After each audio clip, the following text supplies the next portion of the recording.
আজ মহালয়া। পিতৃপক্ষের অবসান ঘটিয়ে সূচনা হলো দেবী পক্ষের। পিতৃপুরুষকে জলদান করতে ভিড় গঙ্গার ঘাটে।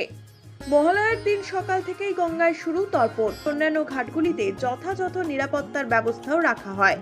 গঙ্গায় চলে টহল, প্রস্তুত রাখা হয় লাইফ জ্যাকেটের। ক্রমাগত মাইকিংও করা হয় এদিন। তর্পণ করতে গঙ্গার ঘাটে ভিড় উপচে পড়েছে এদিন। তবে বিশেষজ্ঞ ও শাস্ত্রাদি মতে যাদের বাবা জীবিত আছেন তারা পিতৃতর্পণের অধিকারী নন। নানাবিধ তর্পণ করতে হয় এই পুণ্য দিনে।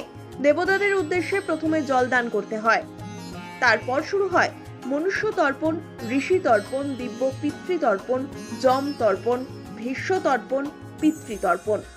রয়েছে রাম তর্পণের বিধিও। বিশ্বাস, বনবাসে শ্রীরামচন্দ্র এই তর্পণ করতেন।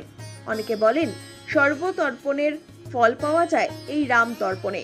আবার অনেকে এও বিশ্বাস করেন যে রাম তর্পণেও অসমর্থ হলে লক্ষণ তর্পণে তর্পণের সমূহ ফল। এছাড়াও অগ্নিদগ্ধাদির তর্পণ ও প্রেত তর্পণ বিধিও রয়েছে।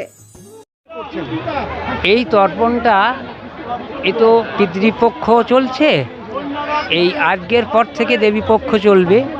কাজেই সারা বছর আমাদের পূর্বপুরুষগণ এই জলের আশায় বসে থাকেন।